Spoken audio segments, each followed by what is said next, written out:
طيب نبدأ. بسم الله الرحمن الرحيم. السلام عليكم ورحمة الله وبركاته. الحمد لله رب العالمين والصلاة والسلام على أشرف الأنبياء والمرسلين نبينا محمد وعلى آله وصحبه أجمعين. أشهد أن لا إله إلا الله وحده لا شريك له وأشهد أن محمدا عبده ورسوله. اللهم لا سهل إلا ما جعلته سهلا وأنت تجعل الحزن سهلا إذا شئت. اللهم فقهنا في دينك وعلمنا ما ينفعنا وارزقنا الإخلاص في القول والعمل وزدنا علما يا أرحم الراحمين.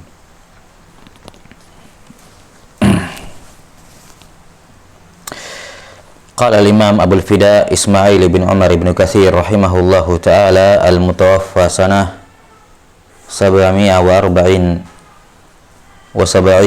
من الهجرة النبوية في اختصار علوم الحديث. النوع الثاني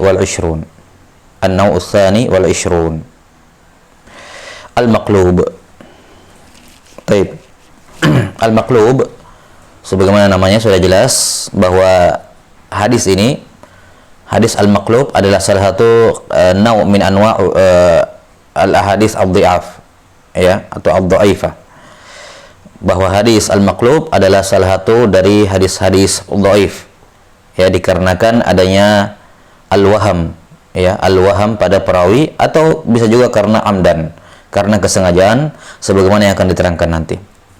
Di mana surah secara umum dari al-maqlub adalah terjadinya al-qalb, terjadinya taqdim wa ta'khir, terjadinya at-taqdim dan at-ta'khir pada lafaz suatu hadis atau al-matan, ya, pada lafaz suatu hadis atau baik pada matan maupun pada sanadnya, ya. Disebutkan oleh As-Sakhawi rahimahullahu taala dalam Fathul Mughith, kata beliau, wa haqiqatul qalbi taghiru man yu'rafu bi riwayatin ma bi ghairihi amdan aw sahwa. Kata beliau, hakikat dari al-qalb, ya, hakikat dari al-qalb adalah taghiru man yu'rafu bi riwayatin ma, merubah nama perawi atau merubah orang, yakni perawi dalam sanad, ya, merubah man yu'rafu bi riwayatin ma, ya, merubah seorang rawi yang dia sudah ma'ruf dengan riwayat apa saja atau riwayat tertentu. Dia sudah ma'ruf, dia ini periwayat hadisnya, dia ini yang meriwayatkan hadis ini, kemudian dia diganti bi ghairihi, dengan yang lain, diganti dengan yang lain, amdan aw sahwan, sengaja maupun tidak sengaja, baik sengaja maupun karena tidak sengaja. Taib. Ini hakikat al-qalb atau surah al-qalb yang disebutkan As-Sakhawi rahimahullahu taala dalam Fathul Mughith. Ini zahirnya hanya berkenaan dengan al-qalbu fil isnad, hanya berkenaan dengan al-qalbu fil isnad, karena dikatakan oleh beliau haqiqatul qalb taghiru man yu'rafu bi riwayatin ma.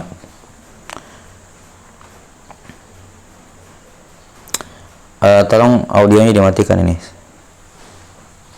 di silent sedikit. Nah, jadi zahirnya bahwa yang disebutkan oleh Sakhawi rahimahullah hanya berkenaan dengan al-maqlub atau al-qalb fil isnad, dikarenakan beliau mengatakan bahwa al-qalb adalah taghiru man, merubah orang, yakni perawi yang dia yu'rafu bi hadisin ma, dia ma'ruf sebagai periwayat hadis ini, hadis A masalan, tapi diganti bi ghairihi, diganti dengan perawi yang lain, diganti dengan perawi yang lain, amdan aw sahwan, baik diganti karena sengaja maupun karena lupa. Taib. Wa illa, sebagaimana yang ma'ruf bahwasanya al-qalbu atau al-maqlub itu qad yaqa'u fil isnad wa qad yaqa'u fil matan. Qad yaqa'u fil isnad wa qad yaqa'u fil matan. Karena itulah definisi yang paling baik adalah definisi yang menghimpun antara kedua jenis al-qalb ini, al-qalbu fil isnad dan al-qalbu fil matan.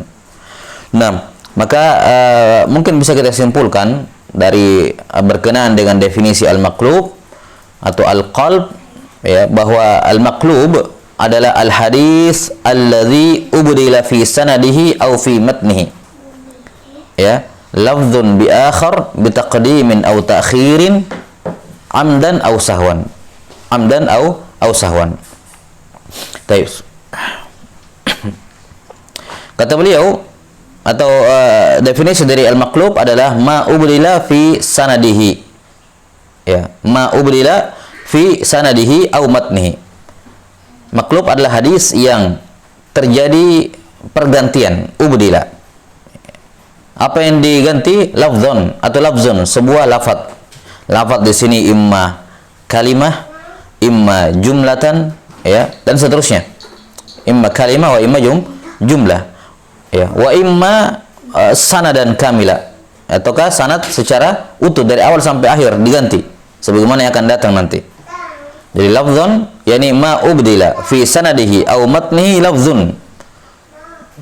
Apa yang diganti di dalam sanadnya, diganti dalam sanad apa, diganti sebuah lafaz fi sanadihi au fi matnihi, baik di sanad maupun di matannya, di mana sifatnya, sifat penggantiannya bitaqdimin au ta'khir, dengan mengedepankan atau mengakhirkan, yakni merubah posisi.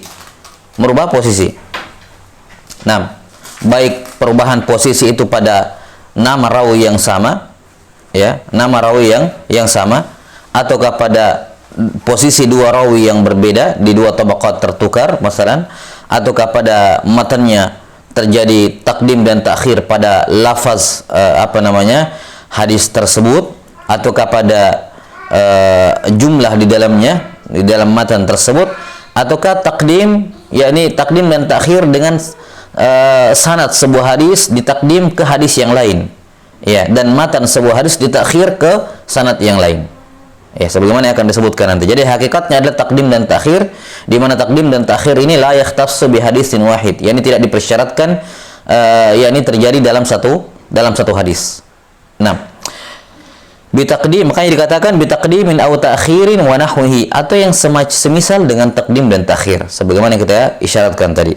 Amdan aw sahwan, lupa atau sengaja maupun lupa. Tapi ini ta'rif dari al-maqlub. Jadi kesimpulan al-maqlub adalah ma ubdila fi sanadihi aw matnihi lafdhun bitaqdimin aw ta'khirin amdan aw sahwa.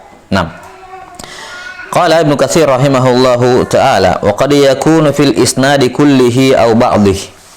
Isnad atau al-maqlub itu bisa terjadi pada sanad secara utuh, ya, seluruhnya dari awal sanad sampai akhir sanad, aw ba'dihi, atau hanya terjadi di sebagian sanad. Hanya terjadi pada sebagian sanad, yakni pada salah satu tabaqat sanad. Tapi di sini Al-Hafidz Ibnu Katsir rahimahullahu taala, ya, hanya menyebutkan bentuk maqlub dalam as-sanad. Qad yakunu fil isnadi kullihi aw ba'dihi, wa illa, sebagaimana sudah kita sebutkan tadi bahwa maqlub itu terjadi pada sanad dan juga terjadi pada al-matan. Nah, sebelum kita sebutkan apa yang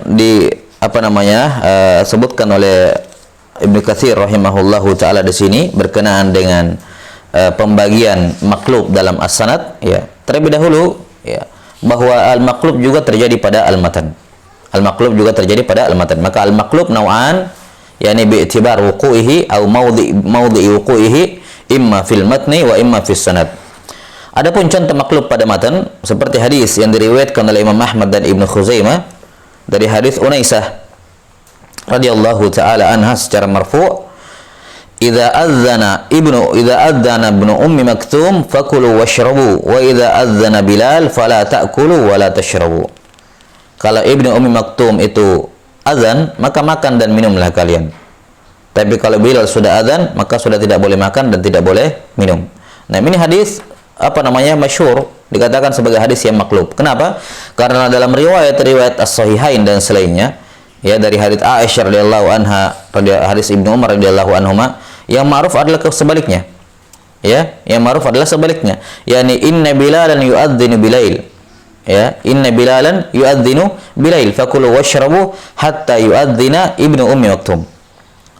Bahwa yang azan di azan pertama itu justru Bilal, berbeda dengan hadis riwayat Unaisah tadi dari sahabat dapat dari hadis Unaisah dikatakan Ibnu Ummi Maktum azan duluan, kemudian Bilal belakangan sebagai penanda masuknya subuh. Dan yang masyhur dalam hadis-hadis adalah Bilal yang azan lebih dahulu, yakni azan yang pertama pada salat subuh, dan Ibnu Ummi Maktum yang azan belakangan, azan yang kedua. Inna Bilalan yu'adzinu bilail fakulu washrabu hatta yu'adzina ibnu Ummi Maktum. Baik, maka ini al-maqlub, ya, terjadi al-qalb dalam sanadnya antara Bilal dengan Ibnu Abi Rabah, ya. Kemudian contoh yang lain yang juga sering disebutkan dalam buku-buku mustalahul hadis adalah hadis riwayat Imam Muslim tentang sab'atun yadhilluhumullahu yaumal qiyamah yauma la dhilla illa dhilluh. Dikatakan wa rajulun tasaddaqa bi sadaqatin akhfaha hatta la ta'lamu yaminuhu ma tunfiqu shimaluhu. Di antara 7 orang yang Allah Ta'ala lindungi pada hari kiamat, naungi pada hari kiamat adalah orang yang bersedekah, lantas dia bersedekah sembunyi-sembunyi. Saking tersembunyinya sampai-sampai tangan kanannya tidak mengetahui apa yang disedekahkan oleh tangan kirinya. Nah, ini maklub. Yang benarnya hatta la ta'lama shimaluhu ma tunfiqu yaminuhu. Ya, dalam riwayat Bukhari dan Muslim, yakni sampai tangan kirinya tidak mengetahui apa yang diinfakkan oleh tangan kanannya. Baik. Kemudian di antara hadis yang lain adalah hadis Abu Hurairah radhiyallahu an riwayat At-Tabrani, disebutkan bahwa Nabi sallallahu alaihi wasallam bersabda, "Idza amartukum bi syai'in fa'tuh wa idza nahaitukum an syai'in fajtanibuhu mastata'tum." Kalau disuruh melakukan sesuatu, lakukan. Kalau disuruh meninggalkan sesuatu, maka tinggalkan sesuai dengan kemampuan kalian. Ini kalimat sesuai dengan kemampuan kalian terbalik. Ya. Bukan di sini tempatnya, melainkan di depan. Idza amartukum bi syai'in fa'tuhu mastata'tum, kan begitu dalam riwayat yang sahih. Ya. Atau dalam hadis yang ma'ruf, ya, dalam hadis dalam Arba'in Nawawiyah, hadis Abu Hurairah, ya, ma nahaitukum anhu fajtanibuhu wa ma amartukum bih fa'tu minhu mastata'tum. Nah, maka di sini yang terjadi taklib, terjadi qalb adalah idza amartukum sama ma nahaitukum. Nah, ini beberapa contoh al-maqlub pada al-matan. Adapun al-maqlub pada sanad, di sini disebutkan oleh Ibnu Katsir rahimahullah nau'an, ada 2 jenis dari sisi surahnya. Yang pertama al-maqlub fil isnadi kullih, yakni sanad hadis itu secara utuh dari awal sampai akhir tertukar, ya, tertukar dengan apa? Dengan sanad hadis yang lain secara utuh. Au ba'dhihi, bentuk maqlub dalam sanad yang kedua, yakni hanya terjadi pada salah satu atau sebagian tabaqat di dalamnya, tidak sanad itu secara utuh. Kata beliau, fal awal, adapun yang pertama, yakni yang apa namanya, terjadi qalb secara utuh. Kama rakkaba, ya, kama rakkaba maharatu muhadditsi Baghdad lil Bukhari hina qadima alaihim isnad hadzal hadis ala matni haditsin akhar wa rakkabu matna hadzal hadis ala isnadin akhar. Ya. Kata beliau, contoh maklub pada sanad yang sifatnya fi kullihi, pada seluruh sanad, adalah kisah yang masyhur tentang bagaimana ujian atau ikhtibar atau imtihan yang ditujukan kepada Imam Al-Bukhari rahimahullahu taala oleh para ulama Baghdad ketika itu. Nah, sebagaimana yang ma'ruf bahwasanya tingkat peradaban serta pendidikan, ya, ilmu pengetahuan yang tertinggi saat itu adalah di Baghdad. Adalah apa? Di Baghdad. Sehingga dikatakan siapa yang belum pernah masuk ke Baghdad, faka'annahu dikatakan lam yara dunia, dia belum lihat dunia hakikatnya kalau dia belum pernah masuk ke Baghdad. Maka Baghdad adalah ibu kota ilmu pengetahuan ketika itu. Maka siapa saja yang ingin mendapatkan ilmu, masuk ke Baghdad. Masuk apa? Ke Baghdad. Ya, siapa yang ingin menyebarkan ilmunya, masuk ke Baghdad. Karena di sana tempat berkumpulnya manusia. Ya. Karena itulah semacam Imam Syafi'i rahimahullahu taala, ketika beliau sudah berguru mengambil ilmu dari Imam Malik dan Muhammad Ibnul Hasan Asy-Syaibani dari kalangan Al-Hanafiyah, ya, setelah pulang beliau dari Irak kemudian kembali ke Mekah, selama 2 tahun beliau mentaksis, membuat qawaid, ya, yang kita kenal dengan al-madhhab al-qadim, ya, al-madhhab al-qadim. Nah, setelah beliau mantapkan, sudah beliau buat pondasi terhadap mazhab beliau kemudian datang ke Baghdad untuk menyebarluaskan pemahaman beliau ini, qawaid beliau ini, dengan munadharah dengan para ulama yang ada di situ. Dan ma'ruf beliau rahimahullahu taala, setelah ketika beliau duduk di majelisnya Muhammad Ibn Hasan Asy-Syaibani, setelah Muhammad Ibn Hasan pergi meninggalkan majelisnya, maka beliau munadharah dengan murid-muridnya siapa? murid-muridnya Syaibani. Ya. Dan disinilah beliau dikenal. Ya.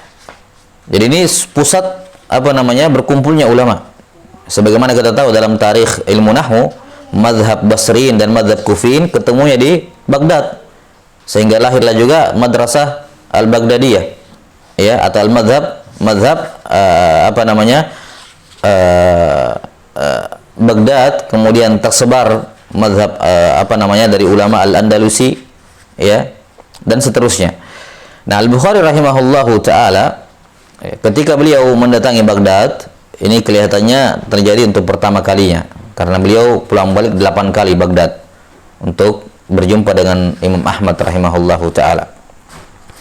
Iya, kelihatannya ini untuk pertama kalinya. Ini kisah disebutkan oleh Al-Khatib Al-Baghdadi rahimahullahu taala, juga oleh Ibnu Hajar rahimahullah dalam Hudas Sari, dan juga Ibnu Adi rahimahullah dalam terjemah dalam juz' beliau yang menyebutkan yang berbicara atau yang menyebutkan terjemah dari Imam Al-Bukhari rahimahullahu taala.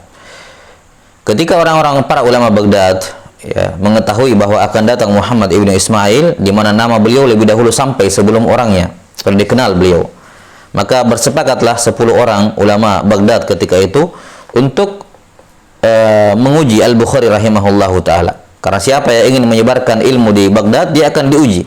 Dan demikianlah keilmuan tersebut teruji sehingga akan hilang dengan sendirinya orang-orang yang belum menguasai ilmu yang dia mau ajarkan. Maka teruji betul-betul teruji. Maka tatkala mereka datang atau Al-Bukhari rahimahullahu taala datang, mereka sudah siap 10 orang ini, dengan setiap dari mereka mengambil 10 hadis atau mereka mengambil 100 hadis kemudian dibagi kepada 10 orang, di mana 100 hadis ini telah dirubah posisi sanad dan matannya. Misalnya sanad hadis 1 ditaruh di hadis yang ke-30 masalan. Kemudian sanadnya hadis yang ke-30 dipindahkan ke hadis yang lain. Jadi pertukarannya takdim dan takhirnya adalah sanad secara utuh. Sanadnya pindah ke sana, ini pindah ke sini. Ya, matanya tetap di posisinya, cuma sanadnya yang diputar-putar. Iya. Sampai kemudian kisahnya masyhur, saya kira sudah sering antum dengarkan, bagaimana Al-Bukhari rahimahullahu taala ditanya oleh satu orang 10 hadis, dan setiap hadis yang ditanyakan kepada beliau hanya menjawab la arifu, saya tidak tahu. Sampai berlalu beberapa puluh hadis, maka orang-orang yang tidak faham tentang ilmu ini kemudian meremehkan Al-Bukhari rahimahullah, sementara yang sudah faham dan sudah tahu bahwa mereka ini hanya menguji, maka mereka pun mengatakan fahimar rajul, ini orang paham kalau ini semua hadis-hadis bermasalah, hadis-hadis tidak beres. Mereka pun mengetahui kedudukan Al-Bukhari rahimahullahu taala setelah beliau mengembalikan semua sanad ke matannya masing-masing yang jumlahnya 100. Baik. Ini contoh maklub dalam sanad yang dikatakan di sini oleh Ibnu Katsir rahimahullah fil isnadi kulli. Ada juga yang terjadi pada salah satu tabaqat, yakni pada salah seorang perawi. Dikatakan di sini au ba'dhihi. Kata beliau di antara bentuknya wa qalabu misalahu ma huwa min hadithi Salim an Nafi wa ma huwa min hadithi Nafi an Salim wa huwa min al-qabil ats-tsani. Di antara bentuk imtihan yang mereka ajukan kepada Al-Bukhari bukan hanya merubah posisi sanad, tapi mereka juga merubah hadis yang asalnya ma'ruf dari Salim an Nafi, Salim an Nafi, dirubah menjadi wa ma huwa min hadithi Nafi an Salim. Nafi an Salim. 6. Wa huwa min al-qabil ats-tsani, dan ini bentuk yang kedua, yakni yang berubah cuman di sebagian tabaqat. Di sebagian tabaqat. 6. Jadi ma'ruf Salim Nafi dirubah jadi Nafi dan Salim. Dan kita sudah tahu bahwa Nafi dan Salim dua-duanya meriwayatkan dari Ibnu Umar. 6. Sehingga sangat besar kemungkinan mereka berdua saling meriwayatkan satu sama lain. Dikatakan di sini Salim an-Nafi, dirubah menjadi Nafi an Salim. Nah, ini termasuk bentuk maklub yang kedua, yakni fi ba'dhihi. Maklub hanya pada sebagian tabaqat. Kata Ibnu Katsir rahimahullahu taala menjelaskan secara global kisah Al-Bukhari itu wa sana'u dzalika fi nahwi 100 haditsin aw azyad falamma qara'uha alaihi radda kulla hadithin ila isnadihi wa kulla isnadin ila matnihi. Kata beliau, mereka membuat 100 hadis yang seperti ini, kurang lebih 100 hadis. Tatkala mereka selesai membacakannya, qara'uha, yakni intahu min qiraatiha, yakni mereka hanya membaca satu kali saja. Dan setelah selesai, maka Al-Bukhari rahimahullah mengembalikan semua hadis, semua matan hadis ke sanadnya, dan mengembalikan semua sanad ke matannya. Walam yaruj alaihi mawdi'un wahidun mimma qalabuhu wa rakkabuhu. Dan tidak ada satupun hadis yang luput ya dari tashih dari beliau ya pada semua hadis yang mereka maklub, yang mereka lakukan al-qalb padanya, atau yang mereka rakkabuhu, mereka susun sanadnya, mereka buat sanadnya. Fa'aduma indahum jidda wa arafu manzilatahu min hadha sya'an farahimahullahu wa adkhalahul jinan. Baik. Di antara contoh al-maqlub dalam al-isnad pada fi ba'dhihi, maksudnya fi ba'dhihi ini jenis yang kedua, yaitu hadis yang ma'ruf dengan Murrah bin Ka'ab ya. Murrah bin Ka'ab, dia menyebutnya apa? Ka'ab bin Murrah. Ka'ab bin Murrah. 6.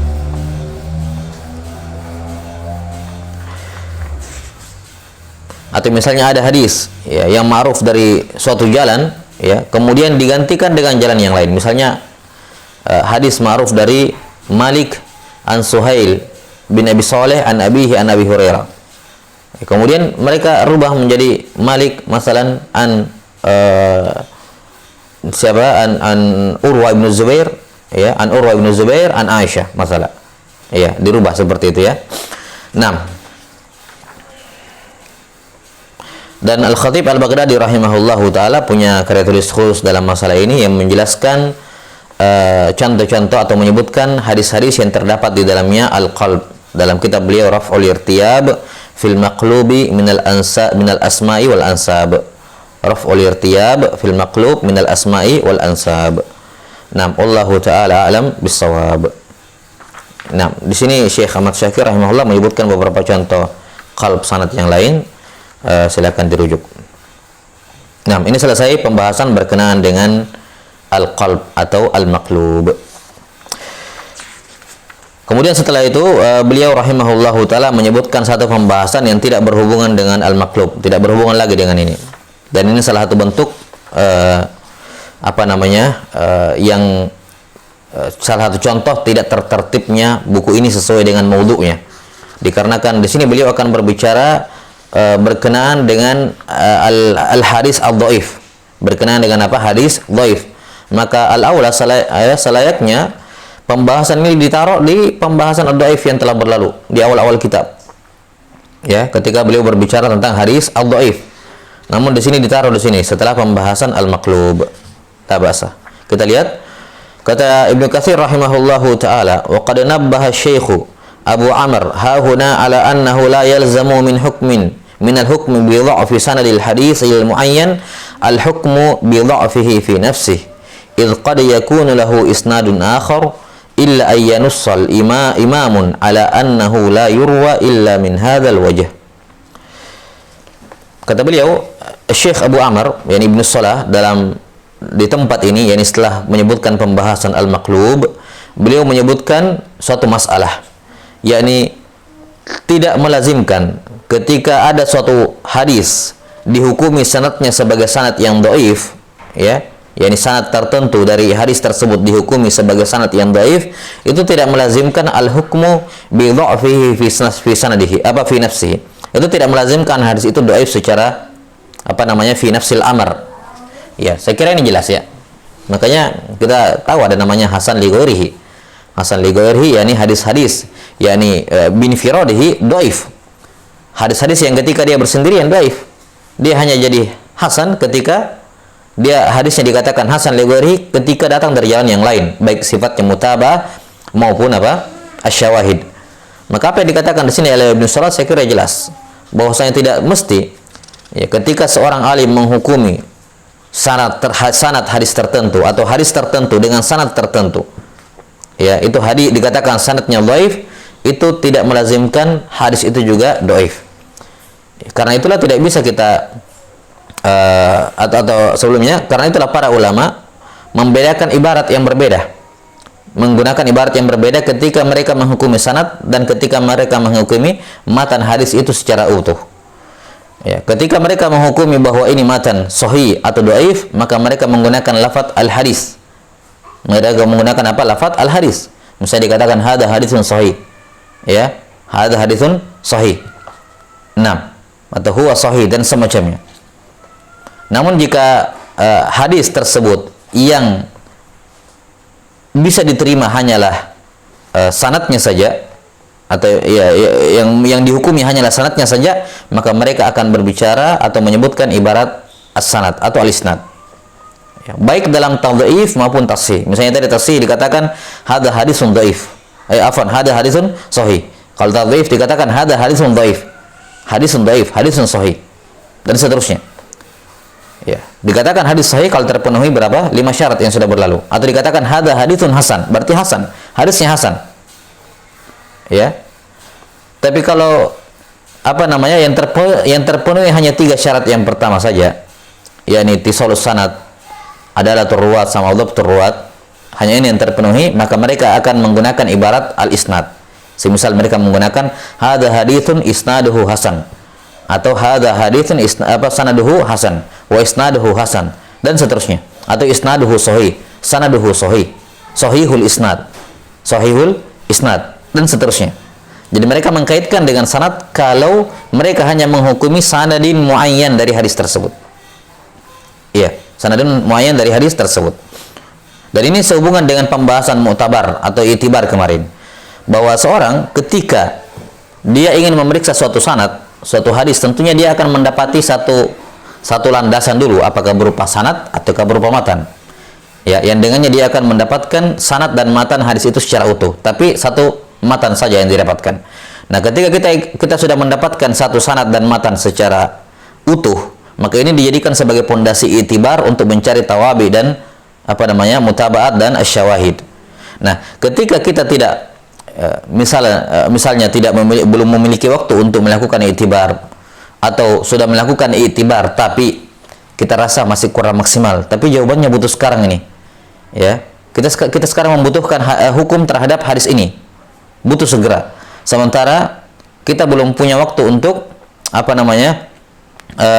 melakukan itibar, ataukah kita punya waktu melakukan itibar tapi belum komprehensif, ya, kita tahu bahwa ini masih adalah beberapa buku yang saya periksa, cuman karena waktu yang terbatas, maka selayaknya dia tidak menghukumi hadisnya. Tidak boleh dikatakan misalnya hadisnya ini hadis sahih atau hadis hasan dan semacamnya. Al-aula bagi dia, yang layak bagi dia adalah menggunakan lafaz sanad, yakni isnaduhu sahih, isnaduhu hasan, dan seterusnya. Kenapa? Karena dia belum melakukan pemeriksaan secara menyeluruh, dia belum menafikan adanya ilal dan belum menafikan adanya syudzuz. Ya, yang terpenuhi hanya 3 syarat yang pertama, adalah ruwat atau ittisalus sanad, adalah ruwat dan sama dhabtur ruwat. Ya, maka persyaratannya berbeda. Untuk menghukumi satu hadis dengan sanad, untuk menghukumi satu hadis itu sahih atau hasan, itu harus terpenuhi semua syarat-syarat sahih, semua syarat-syarat hasan. Termasuk di dalamnya ada musyadzuz dan ada mu'allal illa al-qadhiha. Namun kalau sekedar ingin menghukumi sanad sebuah hadis, ya, sekedar untuk menghukumi sanad sebuah hadis, maka cukup 3 hal yang pertama dipenuhi, yaitu ittisalus sanad, adalah ruwat dan dhabtur ruwat. Kapan ini 3 terpenuhi, maka sudah boleh menghukumi suatu sanad imma bid-dha'fi wa imma bi al-husni wa imma bis-sihah.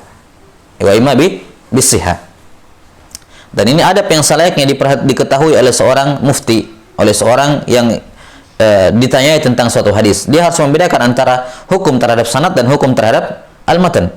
Nah, ini yang dikatakan di sini oleh Ibnu Katsir rahimahullah, ketika seorang alim menghukumi suatu sanad tertentu, maka itu bukan hukum terhadap hadis itu secara utuh. Beda kalau kita demikian pula sebaliknya, ketika seorang alim menghukumi suatu hadis itu sahih, itu tidak bisa juga digunakan untuk digunakan untuk menghukumi semua sanad hadis tersebut. Tidak seperti itu, karena tidak ada korelasi antara tasih dengan sanad, ya, tasih terhadap sanad, ya. Kemudian otomatis matanya juga sahih, atau tadhif pada sanad, otomatis hadisnya dhaif. Demikian pula sebaliknya, ketika seorang alim mensahihkan suatu hadis, bukan berarti setiap jalan-jalan di dalamnya itu sahih semuanya. Karena bisa jadi ada yang hasan, bisa jadi ada yang dhaif, cuma naik ke derajat sahih li ghairihi masalan. Nah, ketika seorang alim mendoifkan suatu riwayat, ya, mendoifkan suatu riwayat, maka yani satu persatu sanadnya belum tentu nampak doifnya. Ya, sebagaimana sudah berlalu dalam pembahasan al-mu'allal, bahwa terkadang hadis itu zahirnya sahih, namun ada illat yang qadhiyah di dalamnya. Nah, dan ini perkara yang penting. Terkadang begini, terkadang ketika ada sebuah rawi, misalnya begini, ada sebuah rawi dipersepsikan ini ulama, ini rawi ini thiqah atau dhaif, thiqah atau dhaif. Nah, kemudian misalnya tidak ada jarah dan ta'dil pada orang rawi ini, ya, tidak ada jarah dan ta'dil pada rawi ini.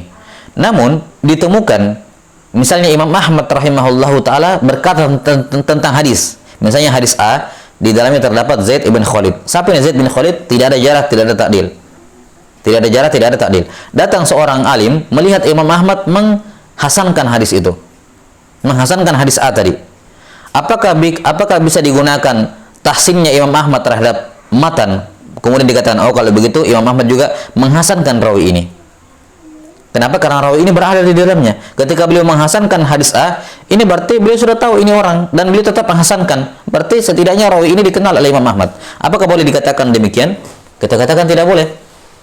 Ya, karena tidak ada kelaziman antara ketika seorang alim menghukumi suatu hadis itu hasan atau sahih, itu berarti dia hasankan atau sahihkan semua rawi-rawi di dalamnya. Tidak ada kelaziman. Kenapa? Karena tadi kadang hukum mereka itu dibangun di atas apa? Dibangun di atas semua jalan-jalannya, bukan satu jalan bi'ainihi, bukan jalan yang di situ ada rawi yang majhul tersebut. Kadang bisa jadi bahwa hukum Imam Ahmad adalah kumpulan dari banyak hadis, maka tidak bisa tashih seorang imam. Perhatikan, tidak bisa tashih ataupun tahsin seorang imam terhadap matan sebuah hadis kemudian digunakan untuk mentausik semua rawi-rawi dalam hadis tersebut. Itulah yalzam. Jelas sampai sini? Sebagaimana sebaliknya. Ya, sebagaimana apa? Sebaliknya. Nah, kenapa? Karena betapa banyak, atau ada beberapa contoh tentunya kasus saya kira masyhur bagaimana para ulama beramal dengan suatu amalan, ya, kemudian apa? Hadisnya tidak sahih. Hadisnya apa? Tidak sahih. Dan ini insyaallah taala akan dibahas nanti di pembahasan al-jarh wa ta'dil. Yani apakah tashih seorang imam terhadap sebuah hadis itu adalah tausik kepada rawi-rawi di dalamnya? Atau masalah lain misalnya ketika seorang alim mengamalkan suatu hadis, apakah menunjukkan bahwa dia mensikohkan rawi-rawi dalam hadis tersebut? Kenapa? Karena dia amalkan kandungannya. Ini insyaallah taala saya akan dibahas dalam pembahasan al-jarh wa ta'dil. Nah, namun yang ingin ditekankan di sini oleh Al-Hafidz Ibnu Katsir rahimahullahu taala bahwa tidak ada korelasi, ya, antara suatu sanad dihukumi dhaif berarti otomatis hadisnya juga dhaif. Tidak. Jelas sampai sini, karena bisa jadi sanad yang kamu periksa ini, ya, dhaif memang, tapi karena kamu belum melakukan i'tibar yang menyeluruh, maka bisa jadi hadis ini sahih dengan adanya tawabi dan mutaba'at dari mutaba'at dan asyawahid dari jalan-jalan yang lain. Makanya kata beliau rahimahullah, idz qad yakunu lahu isnadun akhar. Karena bisa jadi hadis ini, hadis yang kamu periksa ini, yang kamu pun cuma dapat satu atau dua jalan saja, tapi belum melakukan i'tibar secara menyeluruh, bisa jadi dia masih punya sanad yang lain. Ya, sehingga apa? Ya, kalau kamu katakan ini hadis dhaif, hadza hadisun dhaif, hanya semata-mata menghukumi sanad yang kamu dapatkan dari depan matamu, ini kekeliruan. Itu apa? Kekeliruan. Kenapa? Karena bisa jadi hadisnya sahih dengan jalan hasan atau sahih dengan jalan-jalan yang lain. Kebetulan sanad yang kamu dapatkan itu dhaif. Jelas ya? Demikian pula sebaliknya. Ketika kamu dapatkan satu hadis bersih, kamu periksa bersih, tidak ada ittisalus sanad, adalah ruwat tamamul dhabt ruwat. Apa yang kita lakukan? Apakah kita katakan hadza haditsun sahih atau dikatakan hadzal hadits isnaduhu sahih? Tentunya kita memilih ibarat yang kedua, yakni yang mengatakan bahwa ini hadis sahihul isnad. Sahihul isnad. Kenapa? Karena yang kita hukumi hanya sanad yang ada di depan mata kita dan kita belum melakukan i'tibar. Bisa jadi ketika kita melakukan i'tibar, di jalan lain terdapat illat yang menjelaskan bahwa hadis ini yang kita katakan sahih tadi bermasalah, ada illatnya. Ya, ada illatnya. Jadi intinya di sini adalah perbedaan antara al-hukmu alal hadis dan al-hukmu ala sanadil hadis, ala isnadil hadis, tasihan atau tadhifan, baik ketika mentasih maupun ketika mentadhif. Nah, kata beliau rahimahullahu taala, illa ayyanussal imamun ala annahu la yurwa illa min hadzal wajh. Kecuali kalau misalnya kamu dapatkan satu hadis ini, kamu cuma dapatkan satu hadis, satu jalan atau satu jalan saja. Kemudian kamu tidak belum melakukan i'tibar secara menyeluruh. Kemudian kamu lihat sanadnya, oh ini terdapat fulan, dia dhaif. Kata beliau, ini asalnya tidak boleh kamu katakan hadisnya dhaif. Kamu hanya boleh mengatakan isnaduhu dhaif. Kecuali kalau ada seorang imam yang mentansis, mentansis bahwa hadis ini hanya datang dari jalan ini saja. Maka dalam keadaan seperti itu boleh kamu mengatakan hada hadisun dhaif, walaupun kamu belum melakukan i'tibar, tapi ketika ada seorang imam yang mu'tabar, yang mahir dalam hal ini, mengatakan la yurwa illa min hadzal wajh, maka boleh kamu hukumi sebagai hadis yang dhaif. Kenapa? Sudah ada referensi dari ulama bahwa tidak ada jalan lain hadis ini. Nah, ini kesimpulan dari Al-Hafidz Ibnu Katsir rahimahullahu taala. Dan tentunya ini kalimat beliau yang terakhir, illa ayyanussa imamun ala annahu la yurwa illa min hadzal wajh. Ini tentunya ini bisa diterima kalau betul-betul seperti itu. Karena sudah kita sebutkan bahwa para ulama terkadang menggunakan kata al-fardu, tafarrada bihi fulan an fulan la yarwi an fulan illa fulan dan semacamnya, atau dikatakan hadza hadisun gharib, Terkadang mereka menggunakannya untuk gharibun nisbi. Mereka menggunakannya untuk gharib an-nisbi. Maka ketika didapati ada seorang alim mengatakan la yurwa illa min hadzal wajh atau tafarrada bihi fulan an fulan, maka ini sebelum dipastikan betul dicek dulu. Ini ucapan beliau ini bermakna al-fardul mutlak atau al-fardul nisbi. Karena kalau kita mendapati suatu sanad, satu sanad kita dapati, kemudian kita periksa. Setelah kita periksa ternyata dhaif. Dhaif. Nah, kemudian kita dapati ada seorang alim mengatakan tafarrada bihi fulan an fulan atau la yarwi an fulan illa fulan, atau dikatakan la yurwa illa min hadzal wajh. La yurwa illa min hadzal wajh. Apakah ini secara mutlak menunjukkan bahwa betul-betul tidak ada sanad yang lain? Maka kalimat ini butuh diteliti, apakah dia menunjukkan fardul mutlak atau fardul nisbi. Kalau dia menunjukkan fardul mutlak, ya sudah. Maka kita sudah bisa mengatakan ini hadis dhaif walaupun kita cuma memeriksa satu sanad. Kalau betul-betul yang mereka masukkan fardul mutlak. Tapi kalau yang mereka masukkan fardul nisbi, yang mereka masukkan adalah fardul nisbi, maka ini masalah yang lain tentunya. Tidak bisa kita gunakan kalimat fardul nisbi untuk kemudian menghentikan i'tibar atau tidak melakukan i'tibar hanya gara-gara ada nas dari ulama, dari seorang alim tentang tafarrudnya hadis tersebut. Karena bisa jadi itu adalah fardul nisbi. Ini sekedar tambahan saja. Wallahu taala alam bissawab. 6.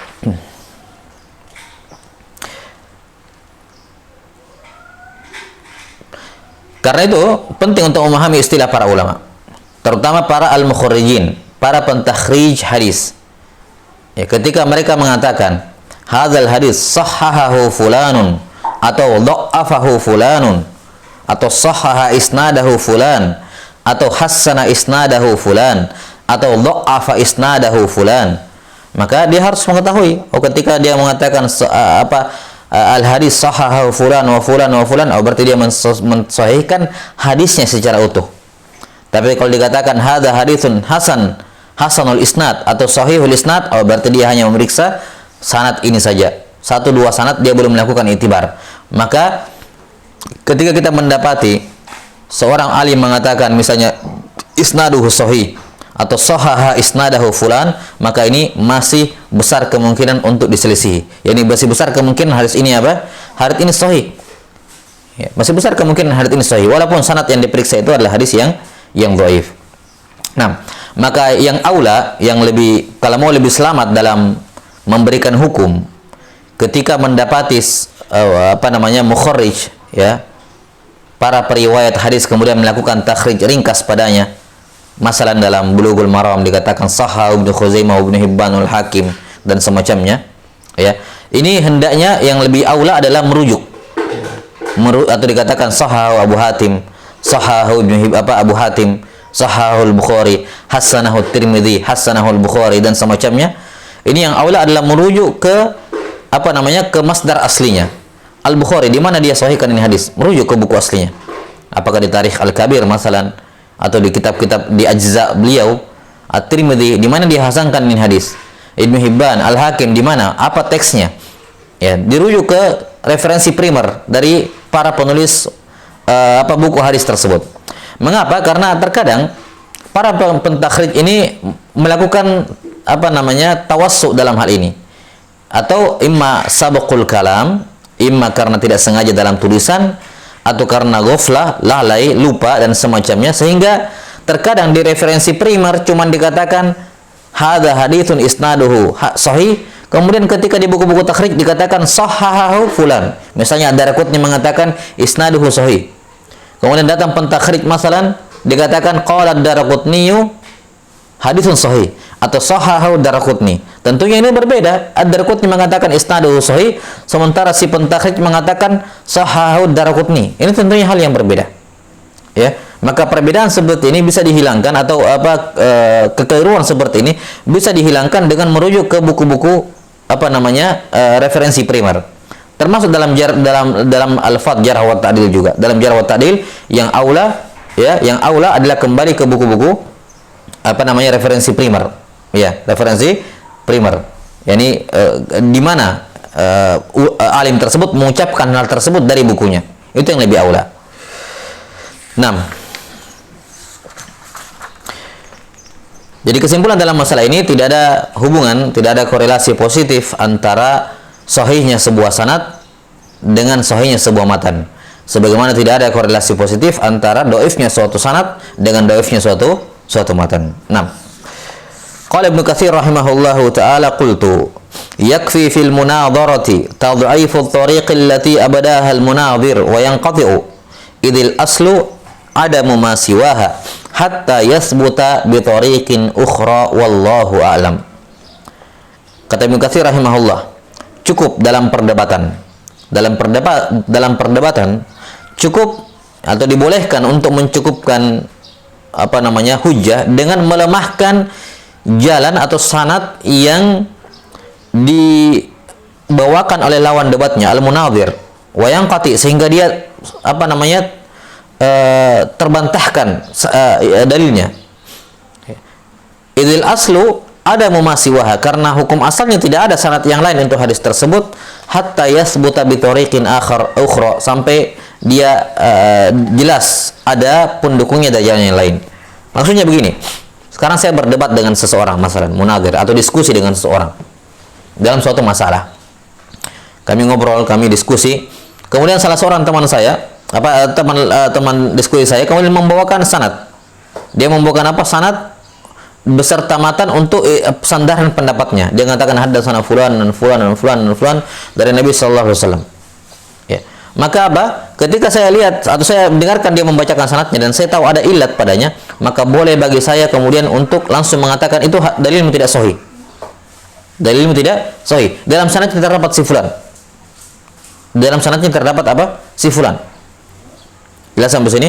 Itu katanya sudah cukup. Tidak harus begini. Ketika lawan saya membawakan suatu hadis, suatu dalil, saya nggak usah bantah dulu dah. Siapa tahu ada dalil yang lain. Saya tahu ada jalan yang lain. Saya belum cari-cari ini. Saya belum melakukan itibar. Sudah, saya terima dulu. Ya, ini nggak bisa seperti ini. Kata beliau cukup atau dibolehkan. Ya, dibolehkan seorang ketika berargumen dengan lawannya, ketika dia bawakan sanad, ya, jangan di skip. Tunggu dalilmu, saya mau periksa dulu. Kalau dia sudah tahu dalil tersebut ada kelemahan, maka dia langsung sebutkan saat itu juga. Tidak ada masalah dalam maqamul munadharah. Ya, kata beliau, kata Ibnu Katsir, idil aslu ada mumasiwaha, karena hukum asal adalah tidak ada jalan lain sampai yasbuta bitariqin ukhra, sampai ada bukti yang menunjukkan bahwa hadis ini punya jalan yang lain. Wallahu alam. Taib, ini tentunya apa yang disebutkan oleh Ibnu Katsir rahimahullahu taala di sini tentunya dibangun di atas dibangun di atas ketidaktahuan dia juga si yang berdiskusi ini. Maksudnya begini, lawan saya ini dia membawakan suatu sanad dan matan. Saya tahu ini ada rawi di dalamnya bermasalah, dhaif. Saya tidak tahu hukum hadis ini secara umum, saya tidak tahu. Cuman dia bawakan sanad dan saya tahu ada rawi dhaif di dalamnya. Ada rawi dhaif di dalamnya. Nah, kalau saya tidak tahu betul-betul tentang status hadis tersebut, saya nggak tahu ini hadisnya sahih atau dhaif. Cuman saya melihat di dalam sanad yang dibawakan ada rawi dhaif, maka boleh bagi saya mengatakan ini hadis yang kamu bawakan dhaif, di dalamnya terdapat si fulan. Kata Ibnu Katsir rahimahullah seperti itu. Boleh. Kalau saya juga tidak tahu status hadisnya, melainkan saya hanya menghukumi sanad yang dia bawa. Nah, tentunya ini berbeda keadaannya kalau saya sudah tahu. Ya, misalnya begini, lawan saya membawakan satu hadis dengan sanadnya, dan sanadnya itu dhaif. Tapi saya tahu ini hadis sahih dari jalan yang lain, atau ada pendukung dari jalan yang lain, saya tahu. Cuman teman saya tidak tahu, masalah lawan debat saya tidak tahu.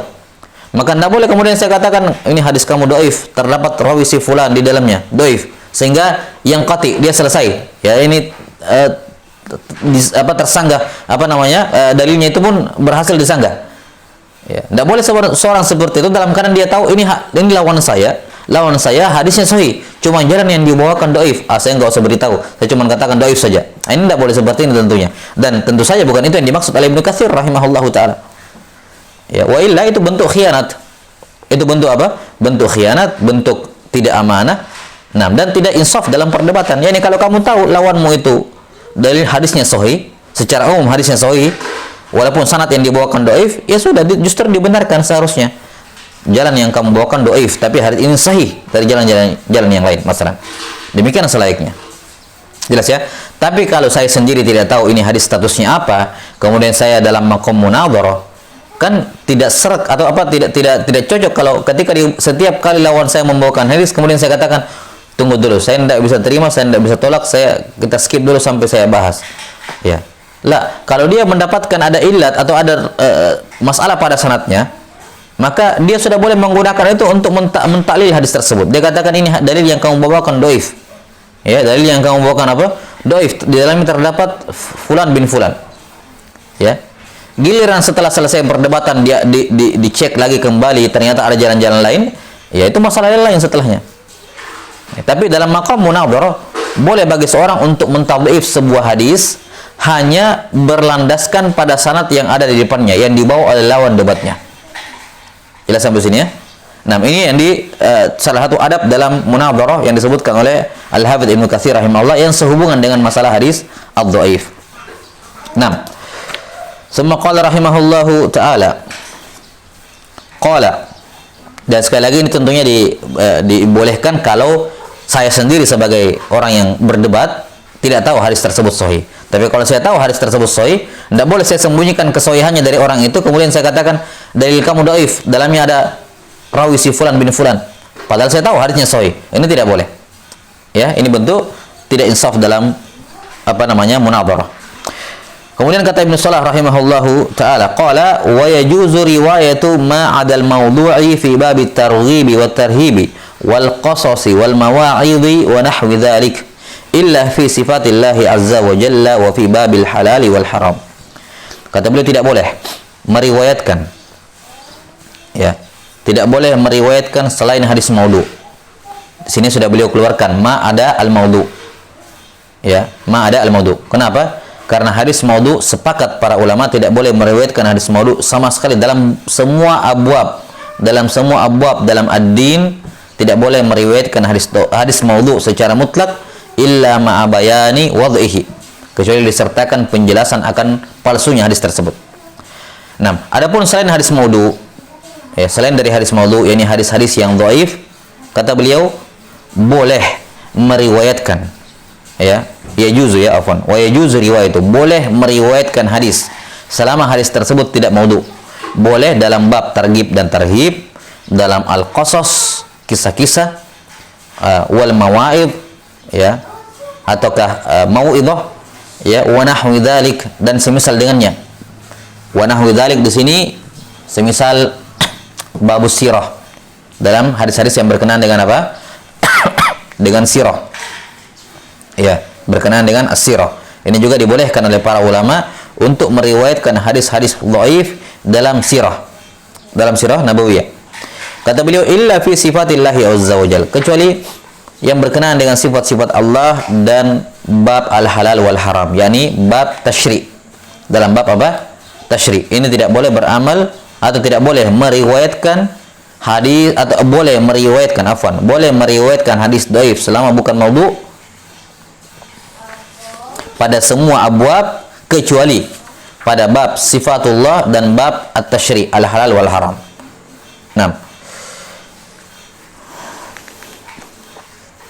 qala wa mimman yurakhisu fi riwayati ad-dha'ifi fi ma dzakarnahu Ibnu Mahdi wa Ahmad bin Hanbal rahimahumallahu taala. Di antara ulama yang membolehkan memberikan rukhsah periwayatan hadis dhaif pada apa yang kami sebutkan, yakni pada bab targhib wa tarhib, bab sirah dan semacamnya, ya. Di antara yang membolehkannya adalah Ibnu Mahdi, Ahmad bin Hanbal rahimahumallahu taala. Imam Mahdi, Abdurrahman ibn Mahdi dan Ahmad bin Hanbal, di mana mereka mengatakan, ya, berkenaan dengan hadis-hadis tentang sirah masalan, atau berkenaan dengan fadhail amal, ya, semacam Abdurrahman bin Mahdi, beliau mengatakan idza rawaina fil halali wal haram syaddadna wa idza rawaina fil fadaili wa nahwiha tasahalna. Kami kalau meriwayatkan hadis tentang halal dan haram syaddadna, kami ketat dalam masalah itu. Tapi kalau kami meriwayatkan dalam al-fadail dan semacamnya, tasahalna, kami melonggarkan. Ya. Ini nas tegas menunjukkan bahwasanya dalam bab apa? Targhib dan tarhib, al-qasas dan semacamnya, para ulama tasahul, yakni melonggarkan persyaratan pada hadis-hadis. Pada apa? Hadis-hadis. Dan mereka meriwayatkan hadis-hadis al-dhaif. Mereka meriwayatkan hadis-hadis dhaif dan mereka tahu itu dhaif. Mereka tahu itu hadis dhaif. Mereka tahu. Jelas sampai sini? Bukti yang paling mencolok, apa yang paling jelas, masalan Kitab Az-Zuhud Abdullah bin Mubarak. Siapa Abdullah bin Mubarak? Salah seorang imam pakar dalam ilal. Sama seperti Imam Ahmad, sama seperti Ibnu Mahdi, Abdurrahman bin Mahdi, Abdullah bin Mubarak. Siapa lagi yang punya Kitab Az-Zuhud? Siapa? Abu Hatim Ar-Razi. Abu Hatim atau Ibnu Abi Hatim? Abu Hatim, seingat saya. Abu Hatim Ar-Razi punya Kitab Az-Zuhud juga. Siapa beliau? Abu Hatim. Ya, disebutkan di dalamnya hadis-hadis dhaif. Dalam Kitab Az-Zuhud, dalam kitab tersebut banyak hadis-hadis dhaif di dalamnya. Tapi karena ini masalah zuhud, fadhailul amal, maka mereka sebutkan, riwayatkan, dan tidak ada masalah. Itu ma'ruf di kalangan mereka. Jelas sampai sini? Yang anehnya datang sebagian orang belakangan yang kemudian mentahqiq kitab zuhudnya Ibnu Mubarak masalan, ya, dia datang tahqiq bermodalkan dengan ilmu mustalahul hadis muasirin atau mutaakhirin bahkan, kemudian dia melemahkan 70% hadis dalam kitab zuhud Ibnu Mubarak. Dhaif, tidak bisa diamalkan, dhaif semuanya. Ya, yang bersih cuma 40% atau bahkan kurang daripada itu. Ini lancang terhadap para ulama. Ini lancang pada para ulama. Mereka tahu, mereka bukan orang-orang bodoh, mereka lah ahli istilah. Mereka yang mengajari kamu ilmu-ilmu ini, mereka yang meletakkan. Lantas dengan seenaknya datang ini dhaif. Lah, ini jahlun. Ya, mereka tahu itu dhaif, tapi inilah manhajiyah mereka. Mereka meriwayatkan hadis dhaif dalam fadhailul amal, dalam targhib wa tarhib, dalam zuhud, dalam ar-raqaiq, dalam sirah dan semacamnya. Jelas sampai sini? Ya. Kita lihat bagaimana amalannya siapa? Musa bin Uqbah dalam kitab Al-Maghazi was-Siyar. Kemudian diikuti setelahnya oleh siapa? Muhammad bin Ishaq bin Yasar, sahibul Maghazi. Setelah itu Ibnu Hisham juga demikian. Di dalamnya, dalam buku-buku sirah, mereka ma'ruf menyebutkan kisah-kisah yang dhaif. Sanadnya tidak seperti dalamnya ada yang majhul, di dalamnya sanadnya munqati dan semacamnya, tapi mereka sebutkan dalam buku-buku tarikh. Dalam buku-buku tarikh, dalam buku-buku sirah. Datang orang belakangan kemudian mentahqiq buku-buku sirah, dilemahkan semua riwayatnya, gitu ya. Dilemahkan sebagian besar riwayatnya sehingga tersisa 1 2 3 kisah saja yang sahih. 6. Kemudian ya, Allahul musta'an. Jelas sampai sini ya? Maka mereka bukan tidak tahu itu dhaif, tapi demikianlah manhajiyah mereka, demikianlah metodologi mereka. Mereka meriwayatkan hadis dhaif dalam hal-hal seperti itu. Dan ini adalah mazhab seperti Ibnu Katsir disebutkan di sini, mazhabnya Imam Ahmad, Abdurrahman bin Mahdi, Abdullah bin Mubarak. Imam Ahmad punya Kitabul Asyribah. Ya.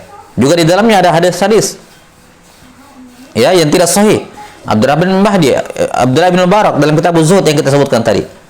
Nah, adapun kalam sebagian ulama di kalangan muasirin, di kalangan mutaakhirin, ya, yang ini masyhur ya, Ibnu Taimiyah rahimahullah, yang beliau ambil juga dari ulama sebelumnya tentunya, seperti Al-Hafidz Ibnu Rajab rahimahullahu taala, ya, yang mengatakan bahwasanya ucapan para ulama yang mengatakan kami kalau dalam bab fadail itu tasahalna, bergampangan, atau ucapan Imam Ahmad mengatakan ar-ra'yu al-hadisul dhaif ahabbu ilayya minar ra'yi, atau kalau tidak ada hadis dalam masalah itu tinggal hadis dhaif saja, maka itu lebih kami sukai dibandingkan ar-ra'yi, ya, dibandingkan ar-ra'yi, dibandingkan murni pendapat, lebih mending kami beramal dengan hadis dhaif. Kemudian mereka taujih bahwa yang dimaksud dengan oleh Imam Ahmad dhaif di sini adalah hasan li ghairihi indal mutaakhirin. Ini taujih yang tidak benar, taujih yang kurang tepat, taujih yang kurang tepat, ya. Mengapa? Karena istilah hasan ma'ruf di kalangan mutaqaddimin, mereka kenal hadis hasan. Jadi kalau mereka mengatakan dhaif, ya dhaif, bukan hasan menurut mutaqaddimin, bukan hasan menurut versinya Tirmidzi, la. Hasan menurut versinya Tirmidzi itu berlaku dalam Jami' Tirmidzi sendiri, sebagaimana yang sudah kita jelaskan. Adapun hasan di luar Tirmidzi, maka hasan sudah ma'ruf di kalangan ulama terdahulu. Dan sudah kita sebutkan dalam pembahasan hasan bagaimana kutipan kalam dari para ulama terdahulu yang menggunakan lafaz hasan untuk sesuai dengan istilahnya mutaakhirin. Maka ketika para ulama mengatakan dhaif, ya dhaif. Jelas sampai sini, bukan bermakna hasan li ghairihi indal mutaakhirin. Ini taujih yang kurang tepat. Ya. Ini taujih yang kurang tepat. Jelas sampai sini? Dan di antara bukti yang menunjukkan bahwa ini taujih yang tidak tepat adalah dari kalam Imam Ahmad sendiri. Imam Ahmad mengatakan apa? Hadis dhaif lebih saya sukai dibandingkan ar-ra'yi. Seandainya, perhatikan, seandainya hadis dhaif di sini yang dimaksud adalah hadis hasan li ghairihi, ya, yakni dhaif di saat jalan ini tapi datang pendukung dari jalan yang lain sehingga naik ke hasan li ghairihi, dan menurut ulama mutaakhirin itu boleh diamalkan. Nah, itulah katanya maksudnya Imam Ahmad rahimahullah. Seandainya itu yang dimaksudkan oleh Imam Ahmad rahimahullah, untuk apa beliau bandingkan dengan ar-ra'yi? Paham sampai sini? Untuk apa beliau bandingkan? Apakah imam sekaliber Imam Ahmad masa membandingkan antara hadis dhaif, yakni menurut yang katanya menurut ulama mutaakhirin itu adalah hasan li ghairihi, mau dibandingkan dengan ar-ra'yu? Yakni seandainya hadis dhaif yang dimaksudkan oleh Imam Ahmad maksudnya adalah hasan li ghairihi, sama sekali tidak bisa dibandingkan dengan ar-ra'yu. Ngapain Imam Ahmad mau membandingkan? Langsung saja mengatakan kalau ada hadis dhaif langsung saya amalkan. Kalau memang maksudnya apa? Hadis dhaif menurut dhaif bermakna hasan indal mutaakhirin. Tapi ketika beliau membandingkan antara dhaif dengan ra'yu, itu yang menunjukkan bahwa beliau ingkar betul-betul dhaif. Betul-betul dhaif. Jelas sampai sini ya? Karena itulah warid dalam buku-buku sunnah. Kita buka dalam Jami' Tirmidzi, dalam Sunan Abu Dawud dan semacamnya, mereka akan meriwayatkan ketika mereka membuat satu tarjamah judul bab sebagai fikih mereka. Mereka mengambil kesimpulan dari kesimpulan hukum fikih dijadikan sebagai tarjamah bab. Kemudian mereka tidak mendapati hadis yang sahih dalam permasalahan, mereka hanya mendapati hadis dhaif, ya, dhaif dalam permasalahan, maka mereka akan sebutkan hadis dhaif tersebut. Ya, mereka akan berdalil dengan hadis dhaif tersebut untuk judul bab yang mereka sebutkan. Untuk judul bab yang mereka sebutkan. Kenapa? Karena hadis dhaif lebih aula dibandingkan ar-ra'yi. Lebih aula dibandingkan ar-ra'yi, kata Imam Ahmad rahimahullahu taala. Jelas sampai sini ya? Maka khulasah dalam masalah ini bahwa dibolehkan seorang itu meriwayatkan hadis-hadis al-dhaif dalam targhib wa tarhib, al-qasas, al-mawaid, kemudian dalam tarikh, sirah dan semacamnya. Bahkan kalau kita lihat dalam dalam buku-buku sunnah, dalam Jami' Tirmidzi, Sunan Abu Dawud, di dalamnya ada hadis-hadis dhaif, ya, dalam masalah ahkam, dan mereka riwayatkan dalam buku-buku mereka. Ya, dalam buku-buku mereka sebutkan. Nah, maka masalah meriwayatkan hadis-hadis dhaif itu perkara yang berbeda dengan beramal. Adapun sekedar meriwayatkan hadis-hadis dhaif, apalagi kalau dhaifnya muhtamal, dhaifnya dhaif yang dhafun yasir, inqita yasir, ya, atau bahkan inqita khafi, atau ada rawi yang dhaif saja, ya, bukan rawi yang sangat parah dhabatnya, masalah yang tidak punya dhabat, ya, maka para ulama ma'ruf buka buku-buku hadis, ya, Jami' Tirmidzi, Sunan Abu Dawud, An-Nasai, Ibnu Majah, akan ditemukan hadis-hadis dhaif, dan mereka tahu itu dhaif, mereka tahu dhaif, tapi mereka sebutkan. Kadang mereka sebutkan ilatnya, kadang mereka nggak sebutkan ilatnya. Nah, maka kalau masalah meriwayatkan, maka para ulama dalam hal ini luas. Ya, bahkan kita katakan bahkan dalam halal dan haram sekalipun mereka meriwayatkan. Kalau berbicara sekedar meriwayatkan tersebut dalam buku-buku sunan. Ya, hadis-hadis dhaif dalam ahkam, dalam menetapkan hukum mandubnya sebuah amalan, mustahabnya sebuah amalan, dan mustahab ini ya, mustahab ini masuk dalam ahkam syar'iyyah. Ya, masuk dalam ahkam asy-syar'iyyah. Jelas ya? Wallahu taala alam bissawab. Nah, jadi bila syak ya bahwa dibolehkan bagi seorang untuk meriwayatkan ya hadis-hadis yang dhaif. Ya, tentunya di sini tidak juga dikatakan secara mutlak, tidak juga bisa dikatakan secara mutlak. Lihat tentunya disesuaikan dengan kondisi. Ya, disesuaikan dengan kondisi. Ketika dia di hadapan awam, maka selayaknya dia tidak membawakan hadis kecuali hadis-hadis yang sahih saja. Jangan kemudian menyampaikan hadis yang dhaif, dia sudah tahu dhaif tapi kemudian tidak dijelaskan kalau di hadapan awam. Nah, summa qala rahimahullahu taala, qala wa idza azautahu ila an-nabi sallallahu alaihi wasallam min ghairi isnadin fala taqul qala an-nabi sallallahu alaihi wasallam kadza wa kadza wa ma ashbaha dhalika min al-alfadhil jazimah bal bi sighati at-tamrid wa kadza fi ma yushakku fi sihhatihi aidan. Kata beliau, kalau kamu meriwayatkan dari Nabi sallallahu alaihi wasallam, menisbatkan hadis kepada Nabi sallallahu alaihi wasallam tanpa membawakan sanad, tanpa kamu sebutkan apa sanadmu, maka jangan kamu katakan Nabi sallallahu alaihi wasallam bersabda demikian dan demikian. Jangan kamu jazm wa ma asbaha dzalika minal alfadhil jazimah. Jangan katakan qala an-nabiy sallallahu alaihi wasallam kalau kamu tidak bawakan sanadmu. Bal bi sighati tamrid. Selayaknya dengan sigat tamrid, dikatakan ruya anin nabi sallallahu alaihi wasallam, ya. Ruya anin nabi sallallahu alaihi wasallam, ya, atau anin nabi sallallahu alaihi wasallam, ya. Wa kadza fi ma yushakku fi sihhatihi aidan. Demikian pula hadis yang kita masih masih meragukan kesahihannya. Tapi ini masalah tambahan. Sekarang ketika saya ingin membawakan suatu hadis, saya mau nisbatkan hadis ini kepada Nabi sallallahu alaihi wasallam. Apakah saya boleh katakan qala Rasulullah sallallahu alaihi wasallam? Ataukah dengan sigatul jazm? Ataukah saya hanya boleh mengatakan ruya anin nabi sallallahu alaihi wasallam? Ya, atau ruya fi hadisin annahu sallallahu alaihi wasallam qala, dan semacamnya. Kata Ibnu Katsir rahimahullah, kalau kamu tidak bawakan sanadmu min ghairi isnad, maka kamu tidak boleh katakan seperti itu, tidak boleh jazm, harus sigat tamrid. Ya, ini tentunya karena di zaman Ibnu Katsir rahimahullah, bahkan sampai di zaman sekarang, semua orang memiliki sanad pada hadis-hadis Rasulullah SAW, atau banyak ulama yang memiliki sanad. Apalagi kalau di zaman-zaman dahulu, ya, zaman Ibnu Katsir, semua penuntut ilmu pasti punya sanad dari Nabi SAW, imma samaan wa imma ijazatan dan seterusnya. Mereka punya sanad. Maka selayaknya, kata Ibnu Katsir, kalau kamu tidak punya sanad, tidak memiliki sanad terhadap hadis tersebut, atau kamu tidak menyebutkan sanadnya, maka jangan kamu jazm. Ini adab dalam membawakan hadis Nabi sallallahu alaihi wasallam. Karena itulah kalau kita dapati buku karya tulis para ulama sampai di zaman-zaman Ibnu Katsir, bahkan setelahnya zamannya siapa? Al-Hafidz Ibnu Hajar rahimahullahu taala, ya, setelah Ibnu Katsir Al-Hafidz Ibnu Hajar rahimahullahu taala, kalau kita melihat karya tulis mereka dalam hadis, mereka akan jelaskan. Mereka akan jelaskan terkadang seperti contoh yang paling jelas misalnya dalam Arba'in Nawawiyah. Arba'in Nawawiyah, Imam Nawawi dalam Muqaddimah Arba'in, beliau sudah menjelaskan wa hadzaftu al-isnad. Ya, beliau menghilangkan sanad-sanad hadis tersebut. Beliau apa? Menghilangkan sanad-sanad hadis tersebut, ya, sengaja untuk tashilan lil hifdzi, agar mudah dihafal. Menunjukkan apa? Beliau tidak berjalan di atas jalan yang mu'tad, bukan berjalan di atas jalan yang normal. Normalnya orang kalau mau membawakan hadis di masa itu, bawakan dengan sanadnya satu persatu.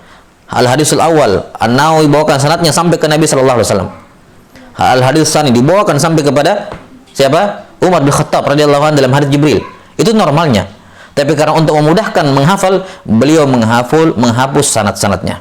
Dan ini salah satu bentuk perbedaan metodologi penulisan di kalangan mutaakhirin dengan ketika zaman-zaman belakangan. Ya. Di zaman-zaman, bahkan di zaman-zaman mutaakhirin, terkadang mereka masih menyebutkan sanad mereka. Seperti Al-Hafidz Ibnu Hajar rahimahullah, ya, dalam Fathul Bari tidak jarang beliau menyebutkan sanad beliau sampai kepada Rasulullah sallallahu alaihi wasallam.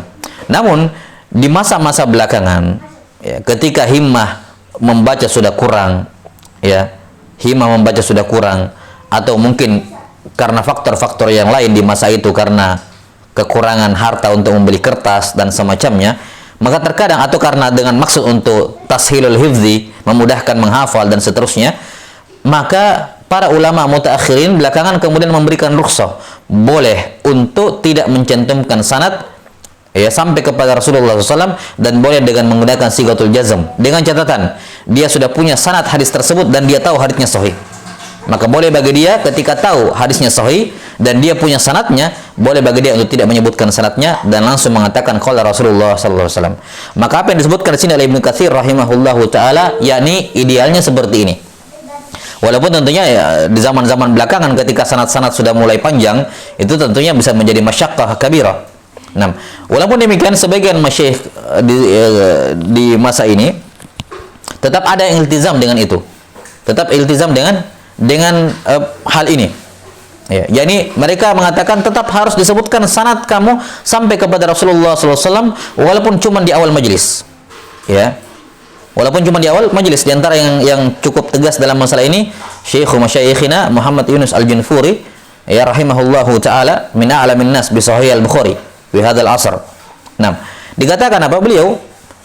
Pokoknya setiap kali awal majelis, misalnya dalam membaca Sahih Bukhari, ya kan tidak selesai dalam satu majelis, kadang dalam beberapa majelis. Nah, setiap kali majelis dibuka harus dibacakan sanad beliau sampai kepada Al-Bukhari rahimahullah.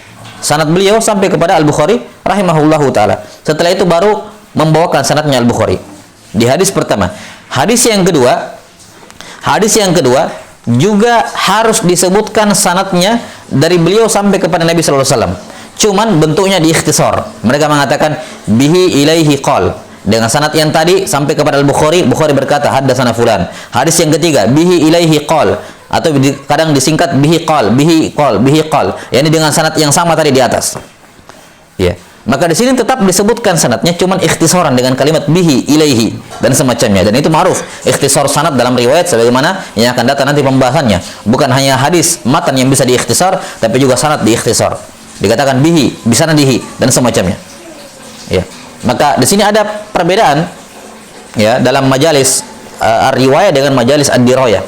Ya, ini salah satu perbedaannya, di mana ketika membawakan hadis Nabi sallallahu alaihi wasallam dianjurkan sangat ideal kalau untuk setiap hadis disebutkan sanad antara si guru yang kita ambil sanadnya sampai kepada Nabi, sampai kepada Al-Bukhari rahimahullahu taala masalan, sampai pada penulis kitab. Nah, kalau memang masyaqqah, dan memang masyaqqah kalau setiap setiap hadis mau disebutkan sanadnya, masyaqqah luar biasa karena sanad sudah panjang, maka dicukupkan di awal majelis disebutkan sanadnya, nanti hadis-hadis berikutnya cuma diringkas sanadnya, dikatakan bi ilaihi qal, dengan sanad yang di atas sampai kepada Al-Bukhari, Bukhari berkata. Setiap hadis seperti itu. Ya. Tidak boleh langsung dikatakan qala Al-Bukhari haddatsana. Hadis yang kedua qala Al-Bukhari haddatsana. Tidak boleh. Ya. Mana mata rantai kamu antara kamu dengan Al-Bukhari? Bila sampai sini ya. Baik. Kemudian di majelis berikutnya di skip dengan sholat makan, kemudian mulai majelis kedua selayaknya dibacakan lagi sanadnya. Ya. Dan ada yang sebagian mengatakan cukup satu kali sehari saja. Nah, ini intinya bahwa sebagian ulama ada yang tasyaddud, ada yang tetap konsisten dalam masalah ini untuk menyebutkan hadis dari Nabi, sanadnya sampai kepada Nabi sallallahu alaihi wasallam. 6. Walaupun sekali lagi ini di kalangan mutaakhirin, ya hal ini kemudian sudah menjadi rukhsah, ya dihilangkan sanadnya. Kenapa? Karena sanadnya sudah terlalu panjang dan himmah orang untuk menulis dan mendengarkan juga sudah kurang, sehingga tidak mesti setiap kali menyebutkan hadis Nabi sallallahu alaihi wasallam hanya harus disebutkan sanadnya. Walaupun setidaknya itu dilakukan dalam majalis riwayah, dalam majalis at-tahdits, sehingga sunnah dari para ulama ini tetap terjaga. Nah, wallahu taala alam bisawab. Taib, ini saya kira berkenaan dengan riwayat beberapa masail yang berkenaan dengan hadis ad-dhaif. Nah, dan sebagai tambahan ada 2 poin yang saya lupa tadi jelaskan.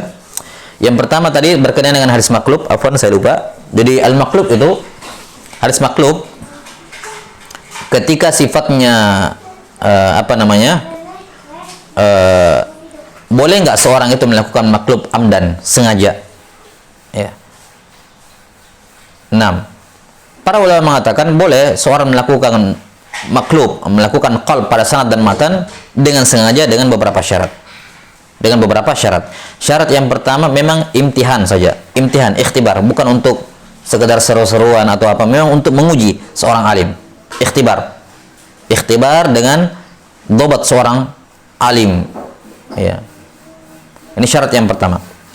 Kemudian syarat yang kedua adalah harus diungkap sanad ataupun matan yang benarnya sebelum berakhirnya majelis. Tidak boleh dia taklib, dia maklub sekarang, dia qalb sekarang riwayatnya, kemudian jalan yang benarnya yang sudah diperbaiki besok. Nggak boleh seperti itu. Ya, takhirul bayan an waqtil haja la yajuz. Kenapa? Karena orang sekarang ini butuhkan bayan yang mana yang benar, maka tidak boleh mengundurkan sampai besok. Karena kalau hari ini disebutkan hadis yang maklub, besok disebutkan yang benarnya, bisa jadi yang hadir hari ini tidak hadir besok, sehingga dia pun meriwayatkan dengan hadis yang maklub tersebut. Ya, maka syarat yang kedua dia harus selesaikan, dia harus sebutkan riwayat yang benar sebelum berakhirnya majelis tersebut. Kemudian syarat yang ketiga tentunya nadir, yakni jarang dilakukan, bukan hal yang sering-sering dilakukan. Nah, kemudian masalah yang kedua berkenaan dengan beramal dengan hadis al-dhaif. Ini sudah kita singgung juga di awal, sekedar isyarat kembali bahwasanya para ulama sepakat tidak boleh beramal dengan hadis dhaif dalam permasalahan ahkam, dalam permasalahan akidah, dalam permasalahan akidah, dalam permasalahan ahkam, dalam masalah halal dan haram. Semua ulama sepakat tidak boleh beramal dengan hadis dhaif dalam, hadis dhaif ketika kita tidak berbicara masalah ada tawabi, ada mutabaat, ada syawahid. Kita tidak berbicara tentang itu. Ada hadis bin firadihi dhaif, maka tidak boleh diamalkan dalam akidah, dalam ahkam halal wal haram dan seterusnya. Ya, dalam ahkam syariah tidak boleh. Ya, ini sepakat para ulama. Nah, adapun dalam masalah fadailul amal, dalam masalah zuhud war raqaid, dalam masalah sirah, ya, tarikh dan semacamnya, maka jumhur ulama, walaupun An-Nawawi mengutip ijma di Arba'in Nawawi, ya kan? Ya, tapi yang benarnya itu adalah pendapat jumhur sebagaimana yang beliau tegaskan dalam kitab Al-Adhkar. Pendapat jumhur ulama yang mengatakan bolehnya beramal dengan hadis dhaif dalam fadhailul amal dan semacamnya tadi. Ya. Dan mereka mengatakan dibolehkan dengan beberapa syarat. Di sini Syekh Ahmad Syakir juga disebutkan syaratnya beberapa. Di antaranya tentunya hadisnya tidak terlalu dhaif. Dhaifnya muhtamal. Dhaifnya tidak terlalu parah. Bukan dikatakan dhaif jiddan, dari apalagi hadis maudhu. Tidak. Tapi dhaifnya tidak terlalu parah. Kemudian syarat yang kedua, bahwa fadilah amalan yang tersebut dalam hadis dhaif tersebut yang darju tahtal asal, hadis dhaif tersebut tidak mensyariatkan suatu amalan baru. Itu amalan sudah warid dari hadis yang sahih, cuman untuk pahala tertentu disebutkan di situ. Jadi dia yang darju fi aslin wahid, fi asal. Sama seperti sirah, misalnya sirah bahwa Nabi Shallallahu Alaihi Wasallam itu dibelah perutnya, ya, atau misalnya kisah beliau lahir dalam kondisi seperti ini, dalam kondisi yatim, atau beliau ketika dipelihara oleh Halimah Sa'diyah demikian. Itu kan asalnya jelas sahih. Cuman rincian-rincian kejadian di tengah-tengah itu, bagaimana Nabi SAW kadang ada kisah Nabi melakukan demikian dan demikian, ada rincian-rincian kisah yang warid, ya, yang merupakan rincian dari kisah asal yang sahih, maka itu tidak ada masalah. Itu tidak ada masalah. Boleh. Nah, karena kalau yang diterima hanya hadis sahih saja, nanti kisahnya tidak nyambung. Dari sini tiba-tiba lompat ke umur demikian misalnya. Nah, di antara kejadian ini apa yang terjadi? Nah, selama kisah asalnya sabit, maka rincian-rincian seperti itu tidak ada masalah. Dan demikianlah mazhab ulama sirah dalam hal ini. Ya, mazhab ulama sirah dalam hal ini. Nah, atau misalnya ada sebuah amalan tercela, jelas tarhib, ya, amalan tercela dengan dalil yang sahih, bahkan saya kira ijma, ya, jelas dalam Quran Sunnah ini dalil ini perbuatan tercela, ini sifat tercela. Kemudian datang dalam hadis dhaif ancaman untuk sifat tercela tersebut, maka ini tidak ada masalah. Ini juga warid masuk dalam asal yang sahih. Nah, kemudian syarat yang ketiga adalah alla yu'taqadu anna Nabi sallallahu alaihi wasallam qalahu. Tidak boleh dinisbatkan kepada Nabi sallallahu alaihi wasallam bahwa beliau bersabda demikian. Tidak boleh dinisbatkan. Ya, tidak boleh dinisbatkan. Jadi kita hanya mengandalkan husnuzon kepada Allah Ta'ala ataukah targhib dan tarhib tersebut. Nah, karena tidak ada mawani, ya, ketika kita berharap suatu pahala dari Allah Ta'ala, tidak ada mani Allah tidak memberikannya.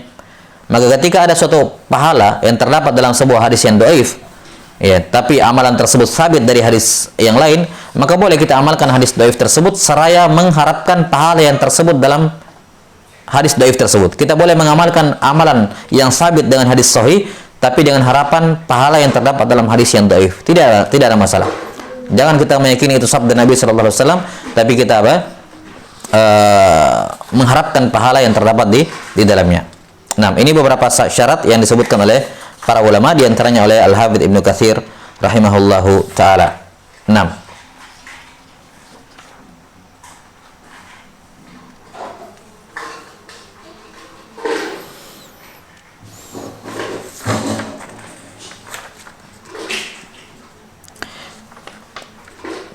Kemudian berkenaan dengan masalah beramal dengan hadis dhaif.